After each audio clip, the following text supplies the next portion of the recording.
That one. Because you played 80 games a lot. A lot. The term load management has become such a hot button in the NBA. How I know you were going to talk about that one? Because you played 80 games a lot. A lot. You played 82. What do you think of when you hear the term load management thrown around? It shouldn't be needed, first and foremost. You know, I never wanted to miss a game because it was an opportunity to prove. It was something that I felt like, you know, the fans are there to watch me play. I want to impress that guy way up on top who probably worked his ass off to get a ticket or to get money to buy the ticket. You really cared about the guy who sat in the top deck at the Palace in Auburn Hills to watch you when you came? That was part of his brand. That's why people cared about him. I'm sure Mike Tirico knows that, but like he's just asking a rhetorical question.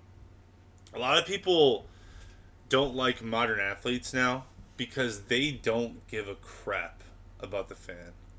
It's just the truth. I mean, that's why a lot of people don't like LeBron James.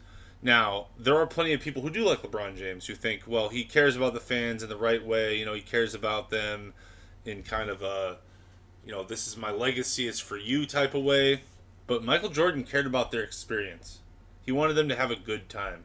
Kobe Bryant cared about their experience. He wanted them to have a good time. Kobe Bryant would fight through so many injuries. That's another thing why I consider Kobe Bryant a very good candidate for the greatest of all time conversation. But that's a whole different conversation for a different day. But Kobe Bryant fought through more injuries than MJ or LeBron combined. Just so that you and me could have a good time at the game and really enjoy his skills. He fought through pain like no one else. And I'm sure MJ did too, and I'm sure LeBron has. I'm not trying to diminish them. I'm just simply saying Kobe was injured a lot. And he gave us everything he had every night. Detroit? Yeah, because I know he's probably yelling at me, and I want to shut him up. You know, he's calling me all kinds of names. I definitely want to shut him up. Right. You have a duty that if they're wanting to see you, and as an entertainer, I want to show, right? So if the guys are coming to watch me play, I don't want to miss that opportunity. Now, physically, if I can't do it, then I can't do it. Right. But physically, if I can do it, and I just don't feel like doing it, that's a whole different lens. So give me the first time that you... Also, like, this whole thing of like, oh, well, the game's faster and it takes more out of them, and that's why I don't really buy that. I don't really buy it. And the reason I don't buy it is because nutrition has never been better. Yeah, the competition, you could argue, has never been better too. You can argue that. I would listen to that argument. But nutrition has never been better. You know, trainers have never been better. They've never had more money, more resources, more... They've never been compensated and taken care of as well as they are now. And yet, that was never a thing when they were making like $90,000 a year. Right? When they were making $90,000 a year in the 70s, and they were just privileged to be playing ball for a living, right? Like, that's how it was. It was never that conversation. And then the 80s, still, they were making, you know, probably $100,000, $200,000 a year, plus endorsements and stuff. But they still, it was about competition. They wanted to show that they were the best. And you see some of that in today's game. I'm not saying you don't see any of it. You definitely see a little bit more than probably during LeBron's era, I would say. The 2010s was a very soft era. And the 2020s is kind of the skill era. It's where people are really, really skillful. And I see some competition coming back. I see a little bit of like, you know, Luka, Anthony Edwards, Devin Booker. These are all chippy players who have something to prove, you know. Even Jokic, to some degree, he plays with a chip on his shoulder. He plays with a little bit of aggression, a little bit of competitive nature, competitive fervor. Dirk was kind of that way. He was a little bit softer about it, but he wanted to show out. He wanted to kick your ass. And there's a lot of players like that. Tim Duncan wanted to kick your ass. Kevin Garnett wanted to kick your ass. LeBron wanted to be the star. You know, that's how LeBron always was. And there was times where LeBron showed that he could be, you know, special. I'd say 2015 to 2018 when he's on the Cavs, I think that was the best version of LeBron. He was very composed, and he was very competitive, and he was very electric. And, you know, his Lakers run has been more about glamour and glitz and stuff, and he had one good season, but I think it was more of a really good team around him. But MJ in his era, and even the era that preceded him and the modern era, the very modern era, I think there's more of a competitive, like, I want to show these people I'm better than everyone else and stuff. You came to that fork in the road in your career where you could have sat down and missed a game, but you fought through. Third game of the season, started my career. Okay. I twisted my ankle, and I had a teammate, David Greenwood. He says, you twist your ankle, young fella. Come over and sit with me. This is you need to. I said, no, man. I'm trying to make a name for myself. There's no way I can sit. I need to get out there and show what I'm capable of. I want to play. I want to win. I want to make an impact. Everyone knows who's played basketball and had a twisted ankle. It hurts like hell, especially if you get a high ankle twist. But you probably still can play most of the time, like depending on how bad it is, right? If you really rip it, then but if it's just a quick twist, it just hurts more than anything. You can get out there, you can rely on your other leg a little bit more. It just sucks, it sucks more than anything. It's kind of like when you pinch a nerve. It's like, I can play, but it's going to give me a migraine, you know what I mean? And it sucks. And so, but those are injuries that you technically can play through, depending on how bad they are. I'm not, like, some people get them so bad or twist their ankle so deeply that it's just not possible.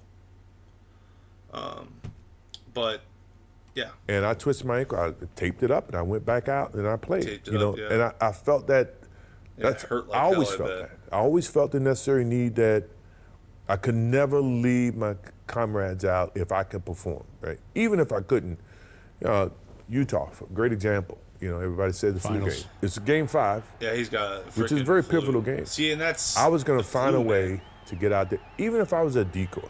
Well, once I That's got out there, tough. you You see never how know bad he's how, sweating. pushing yourself, you never know what happens, right? And he scored 30. So that night you got out there and you found you could do more than you thought you were going to be able to do. Next thing you know, the emotions, the situation, the need of the team, The need of the team, yeah. all those The things adrenaline. catapulted me to, I'm gonna gut this thing out. Back to your point of what load management is, you play basketball 2.5 hours a day, 3 hours a day, right? That's your job. That's what you get paid to do as an NBA player. What are you doing the other 21 hours?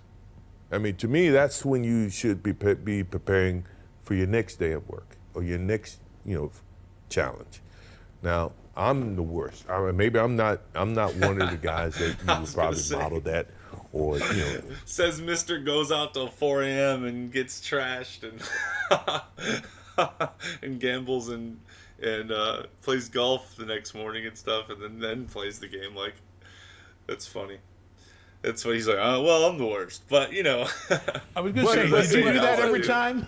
But you should think about that in retrospect of what load management really is. I always felt like one is a sense of pride for the fans that are paying. Right. Two Yeah. is a sense of making sure that I stay sharp. I'm not going to lose it. And three, I want our rhythm as a team to always be there. It can disrupt that synergy that's happening. For sure. All right, there it is. Let's just watch one more video. Yes. Just- Your reaction to hearing what Mike said. It's hard coming from MJ to talk about load management. He was one of a kind when it came to that. He was one of a kind when it came to just how he approached the game, how he wanted to compete That's a every humble thing to possession, say from every day, Carmelo, all day. To tell him to sit out, you couldn't get away with that. Today, I understand why people do it, why teams do it, why guys want to preserve their bodies. I don't want to get into the 82 games in a long season. It is a long season, and we go through lulls as players throughout the season, but only when you take advantage of the load management is when I have an issue with it. If you're doing it to preserve your body and for certain parts of the season, or you want to be fresher down the end of the season, if you hurt, sit out. Right. If you're not, go out there and play. Let guys who really need the rest and load management take advantage of the load management. Outside of that, you should be out there playing in the game. So, cuz, you played 20 years. 22. He took a 22. lot of load management, Chad. That was... Load management? Yeah, that's the thing, man. Like, MJ only played 13 years with the Bulls, 2 years with the Wizards. I'm not saying that that is a good or bad thing. I'm just simply saying that, like, Vince Carter there, he's sitting there, he played 22 years. Carmelo played 20 years. T-Mac probably played 15, I think, too. Load management. You wish you could have Something done like that. load management. I came into the game knowing that you want to play as many games as possible. That's just Of course, that's what it your was. mentality coming in. I'm saying because you dealt with injuries. I still wanted to play, even on the back end. When, No, time out. Injuries are a totally different thing. That's not the question. Now, if a doctor says you have to take load management because you have an injury, that's not the same thing as preserving your body in order to gain some sort of playoff advantage. Because that's what we're talking about here. It's not like it's a classification. T-Mac just conflated the two as if they're not the same thing. Whereas the truth is that, like, for instance, Tim Duncan, whenever he had injuries late in his career, he would take games off and stuff, and people will say that was load management. Okay, I guess you can conflate that one. But, like, that's a specific situation. Kawhi Leonard is another specific situation. Most of the time, you're talking about LeBron James or somebody who's not injured. Like, I'd rather you just lie and say, I have an injury. That way people don't feel as bad, he got injured. Because whenever you say, I'm just taking a break, it's like, dude, you get paid millions of dollars to play this game, and it shouldn't be all about the playoffs. This is a game. It should be about the regular season too. And if you want to shorten the regular season, fine. Actually, it might be more interesting if you do. But the whole point I'm trying to make is it's about the kid in the stands, the 6-year-old, who it's his first NBA game, and he saw these people on TV, and he knows a couple of their names and stuff. He's got a jersey, and his dad took him there, and his dad's been going his whole life. That's who it's about. It's about the family. It's about the mom and the dad, the daughters. It's the same thing with the WNBA. That's why a lot of the WNBA people are, like, delusional. Like, this isn't about you. You're just an older, or not even older, but, like, you're an adult. You're not a kid. You're an adult, and you got a job playing basketball. Like, cool. That's awesome. But, like, the reason why the NBA is so successful is because of their ability to market players and sell merchandise and sell tickets and sell media rights. It's not because they are men. Like, that's such a weird thing. I always thought that was just stupid criticism. Oh, the men get paid more. No, it's because they market their jerseys sell and stuff. And they can sell the TV games, and they can sign these contracts. They can demand more from the advertisers and all that stuff. But it's just it's a weird thing to conflate. It's not about the players. It's not about their egos. It's not about their legacies. It's not about whatever you think it's about. It's about the kid in the stands. Like, that's what I really want to get across, is that it's about the little girl in the stands who wants to see Caitlin Clark or Angel Reese or whoever who wants to see those players. It's about the little boy who wants to see LeBron for 20 years, but now it's probably Luka or Giannis or Shea. It's about that kid. And it's not about us, Like, we've had our time, we've had our childhood, we've had our, like, your childhood is when you play sports, really. Like, all of this is a kid's game, Like Vinny said in the one video, he's like, sports schmorts. Like, sports are not changing the world. And all they're doing is just shining a light on the goodness a little tiny bit of the goodness of humanity, which is, we can all come together and enjoy this game, and it's fun, and kids can enjoy it too, and that's what it's all about. That's why people love Michael Jordan, because he understands that. He's got that. Like, that's part of his essence. He's like, this is for the kid in the stands. This is for the guy in the stands who's talking bad about me. He's a showman, He's having fun showing his skill set. when I was in my 40s playing, even at 43, and they were trying to manage me to keep me, able to play as many games as possible. I was like, no, don't do that. That's not what I was used to. But I prepared myself for what the grind of an NBA season looked like. Yeah. And remember, at those times, particularly MJ's times, like you mentioned, he played 11 years of 80 games. Mm-hmm. You prepared yourself for that, right? And that was also what was expected at that time. Yeah. Like, guys came into the league to play. Like, it wasn't, man, if you played 60 games, like, you were viewed differently. Yeah. Yeah. Like, I don't want to say, dare I say soft, but like you were viewed differently. especially at like that I'm trying, time. I'm trying to get 75, 80 games. So we came into that time of, the late 90s of, no, you trying to play as Iron many Man. games. You had real Iron Man. Yeah, Karl you- Malone, John Yeah, Stockton. LeBron You ruined had that. guys playing 82 games and going deep into the playoffs and doing that. And then- right? That was the example that was set for us. Yeah. Repeat, rinse. But do it you, again. it sounds like But- you're on the other end of the No, spectrum a I little understand bit. both sides of it because I try to play every game, right? But then looking back on my career and now load management is in place, do I wish I had? Yeah, absolutely, because I wanted to be playing longer in my prime. I didn't get that many years in my prime, right? So I had 3 years in Toronto as a young pup trying to learn the game, then 7 solid years as a prime player. I wish I had Honestly, all three of these guys. more of that on the Yeah. back end of my career, which it got derailed by But would you Three- say some of three that of is some of the best injury players based I never and, wanna and rank. not really the load management? Although I Like you think Vince had did. injuries, Never like that's just a reality. Yeah, and, but- it's a and unfortunate. individually my based. load, So my, good. my They were all so load good. in Orlando was heavy, very heavy, right? I mean, being a teammate of Grant Hill, and we know, the situation with him. So, yeah, I had a, I had a So heavy load. maybe the in- conversation could be usage versus load management. And Like how you use it. MJ was kind of talking a little bit about like being at Detroit and Yes. he wanted to play because I kind of agree with Vince though. Like, you have the whole season to prepare for this, and I'm he not knows saying a kid might be. I could do it easily. I'm not saying that would make. I'm simply saying you're playing a game. Now, if you need a break, ask for a break. Like if you need to come out for a few minutes to take a breather, but really, if this is your only job, I don't know, man. I carry freaking pallets or freaking cases of freaking drinks, man. Like, you know what I mean, in the back of a truck. And I'm not saying my life's even hard. I've seen people that do crazy jobs. There's people that work in oil rigs for months at a time, man.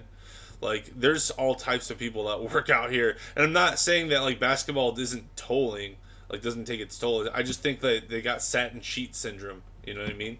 Like, they're over here just like, oh, well, it's not comfortable. It's like, yeah, well, life isn't really comfortable, is it? Like, that's what a lot of people who are working class and watch these sporting events and they think they're all divas and stuff. It's like, you kind of are, because you're not Coming willing there, to like sacrifice, like, even just, like, your comfort. You know what I mean? It's because, it just hurts to play a little bit. It's like, yeah, I mean, there's people that go to the gym and it hurts to play because they, it's just, and here's the thing. I don't care if they play. Like, it's your life. It's your legacy. At the end of the day, I don't care. There's somebody else that's willing to take your job anyway. So it's not like we won't have basketball. It's just, I guess what MJ understands is it's not about you. It's not about your comfort. It's not about, like, you don't have, like, you have more comfort than anyone as it is. You know what I mean? As a basketball player, you're literally living a life of luxury. Like, you're riding on private jets, eating the best food ever. Like, you get to go to these nice stadiums and play on these nice floors where they protect you. You're wearing the best shoes. You have the trainers making sure that your body's always in tip-top condition. And even if it's not, like, you're just like, well, if it's not, I don't want to play. It's not 100%. It's just like, it sounds so. Like, there's people that go to work every day. Like, I know crazy hardworking people in the Midwest, man. Like, crazy hardworking. So it's just weird for me to, like, hear this stuff. Yeah. Your reaction. And was sorry, I heavy. didn't mean to do that. But, like, it's just weird So for me if to I'm hear, playing, I'm like, playing. Yeah. satin Ain't no satin usage. sheet The case, syndrome, if you're trying like to Tracy McGrady's manage talking about, usage. and Carmelo's kind of talking about, like, if you need a break, take a break. Pull that from somewhere else. Practice. Yeah. How you Right, do right, that, how right. you view that, your Good time. point. Because remember, back in those days, we were practicing 3 hours, and training camps were different. Yeah. They don't Tape practice as shoot-arounds. much as I they had used to. I had tape Baby. shoot arounds. Hello, things. can't do that. You didn't have Look to. at Melo. He's like, don't look over here with that. He said, that's the 97 draft. Ain't nobody doing all that. Yeah, but that was the thing. And remember, training camps were, you had back-to-backs a lot. So you were going into regular season coming fresh off a back-to-back. So it was just different. But if you manage it properly, meaning as an organization and as a player. Hold on, let me take it a step further. Wait a minute, real quick. Sometimes you don't have to go out because you have to make that decision. What do you want to do? Let me take it a step further. Wasn't it your rookie or your second year where we played back to triples. back to back? We played My rookie, trips. we played triples. My rookie. We had that one year, lockout. The lockout year. I get it. For me, I played kind of recently, right? So I understood the mentality of the load management. Yep. I understood the conversation and the dialogue. But did you enjoy it when they tried to manage your load? No, because I was different. We're all different up here. It's late. Honestly, I was a little different. Right? I wanted to play. I'm a gym rat. I'm in there. I'm hurt or not, I wanted to play.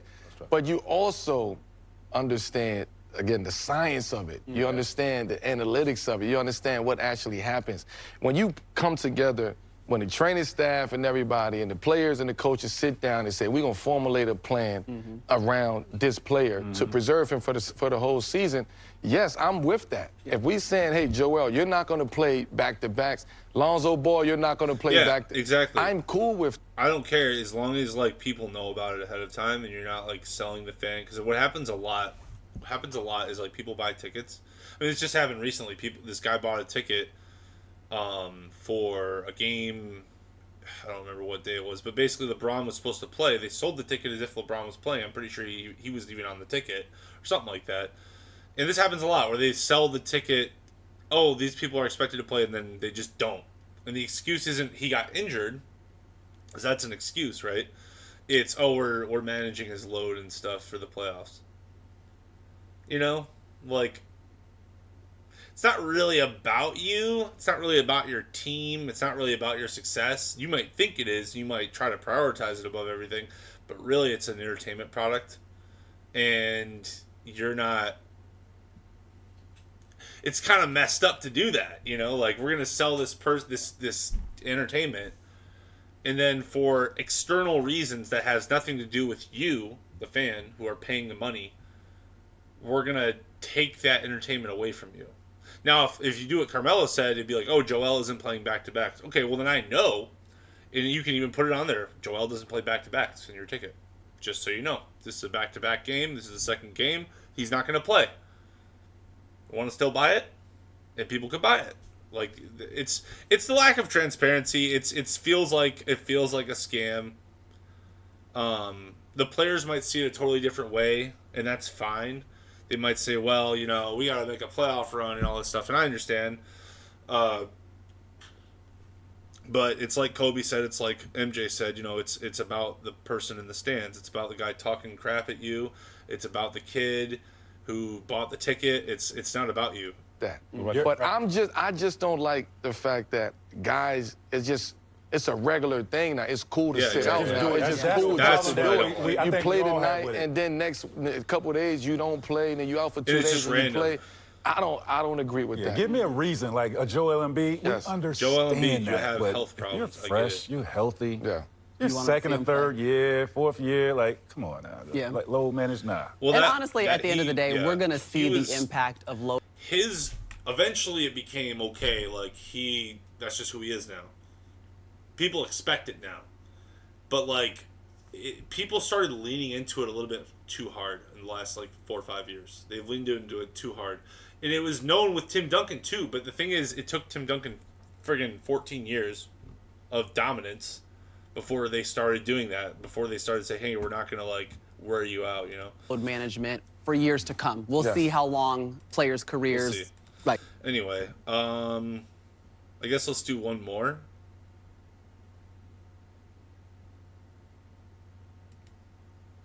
You know, I've watched a lot of basketball, seen a lot of players come and go. I've seen players take over the game, change the game, climb the mountain of NBA greats. I've seen a lot, but I have never, in my life, seen anything like Victor Wembanyama. And after what we've witnessed over the past week, many NBA fans, including myself, are left with a question that we didn't think we'd be asking, and certainly not this early. Is Victor Wembanyama the best basketball talent we have ever seen? A figment of our basketball imagination.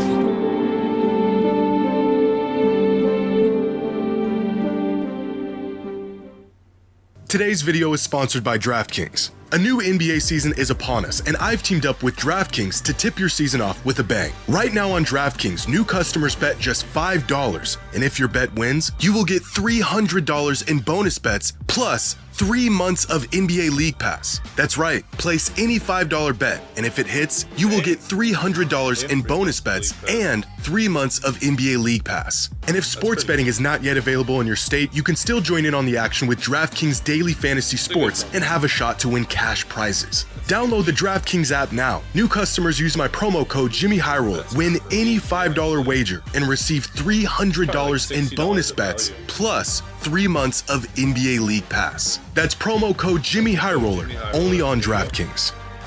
Check out questcreate.shop. Half of the profit. What you're about to see is a play that only one person on the planet can make. Clowney trying to go right back at KJ. Wembanyama right there. And then again, came over late. Martin misses the three. Champagny secures it. 2 for 1 if the Spurs want it. Wembanyama wants it. From the logo.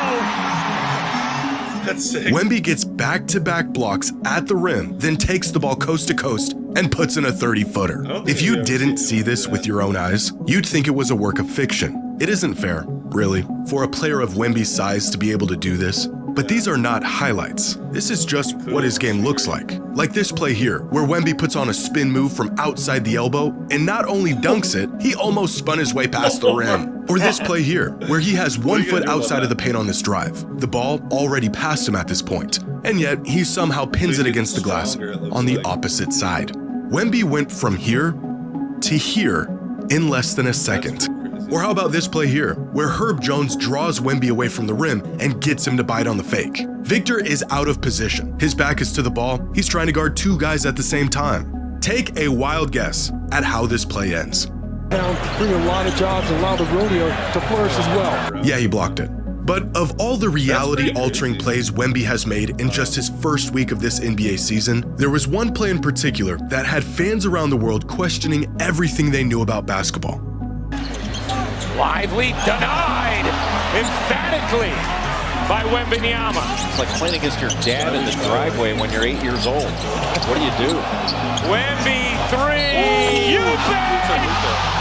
Plus the foul. To answer the commentator's question, there is nothing you can do. I just watched a 7'6" demigod make a 7-footer look like a child, then take him down the court to hit him with a tween crossover behind the back step back 3 for an and 1. And in an instant, it felt like everything I knew about the game of basketball was wrong. We knew the concept of Victor Wembanyama. We saw the frame and the competitiveness, and we saw flashes of what he was capable of. And through his first 2 seasons, it felt like we saw where his game was heading. But what we witnessed in just his first 4 games of this season has blown the top off of all of that. Coming into the season, Victor was ranked as the 5th best player in the league according to most sources. And this, to many fans, felt like a gross overestimation, especially since he was sidelined for the second half of last season. Sure, we knew he was probably going to take a leap this season, but nobody was expecting this. Through 4 games, Victor is averaging 31 points, 14 rebounds, and 5 blocks a game on nearly 60-40-80 splits.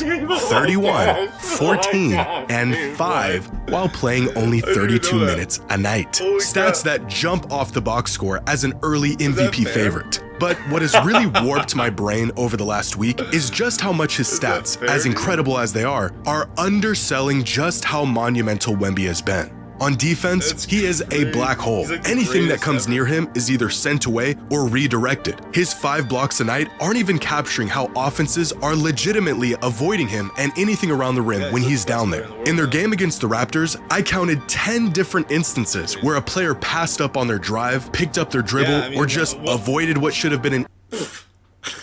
I mean, how can you not? You're just driving the ball and then there's this freaking giant, you're like, never mind. easy look just because of Wemby's presence alone. 10 times. Look at this last one here. RJ Barrett blows past Devin Vassell, sees Wemby and just, here, you take it. I promise you, RJ was not planning on rifling a chest pass to his teammate standing 3 feet away from him after beating his man off the dribble. He just saw Wemby and panicked. How exactly do you measure this panic factor? Because this doesn't really show up in the box score. But you know what does? According to the NBA's head-to-head matchup tool, so far this season, Wemby has guarded 40 different players. That's about 10 different players each game. He's seen every look you can get. And in total, these 40 players shot 64 times throughout 4 games. Out of these 64 shots, they made 19 of them. Wemby's matchups this season have a field goal percentage of 29.7%, nearly 21% worse than when he's not guarding them. The kid is single-handedly breaking offenses. And speaking of offense, whatever he worked on with Hakeem in the offseason, it's working. The league should have terminated those workouts the moment those photos surfaced, because now it's too late and we're all in trouble. Abandoning his three-point heavy shot selection from last season, Wemby is now working from virtually every spot on the court. He's facing up from the elbow, he's getting his back to the basket and just going over whoever's attempting to guard him. He just, oh my, let's watch that again. He just absolutely cooks Anthony Davis. Just heavy shot selection. I didn't even realize that was Anthony Davis at first. I thought it was just some bum. From last season, Wemby is now working from virtually every spot on the court. He's facing up from the elbow, he's getting his back to the basket and just going over whoever's attempting to guard him. He's added this footwork to his game that is almost startling to watch, not just because of how rare this skill is in today's league, but also because no human being of his size should be able to move like that. And he's got this mid-range bag now that has really opened up his game. How exactly do you stop a player who's a good enough shooter that you have to respect his jumper and crowd him, but can also get to the rim in about one step from anywhere on the court? How do you stop this? How do you stop this? Oh, I know. You can't. Wemby is one hezzy pull-up away from being a KD Hakeem hybrid. And as twisted as it sounds, that still feels like I'm selling his game short. He has been playing so out of his mind this past... Honestly, KD doesn't have this footwork that he's got going on. This spinning footwork. That is really open. KD was more like, I mean, we can watch KD sometime, but like KD was more like, I'm going to hit you here, I'm going to hit you here, I'm going to hit you here, I can hit you back here, or I can just take a one step and get it. He's over here just like bouncing in, out, up, in, out. Like he's got this like spin up his game. How exactly do you stop a player who's a good enough shooter that you have to respect his jumper and crowd him, but can also get to the rim in about one step from anywhere on the court? How do you stop this? How do you stop this? Oh, I know.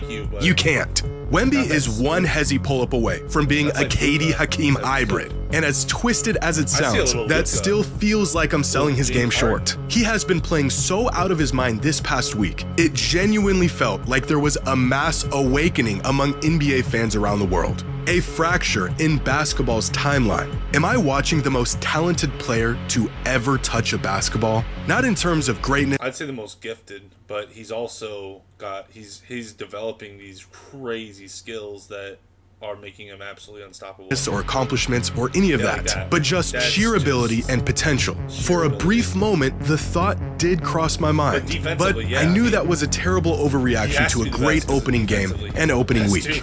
But then I saw the reactions from other fans, and the more I saw, the more I realized I wasn't alone. This reaction was almost universal. He looked at Anthony Davis and treated him like an 8th grader. He abused them. With all due respect to AD, he abused them. I've never thought this way about like Jokic and SGA, even LeBron, who I think is the greatest of all time.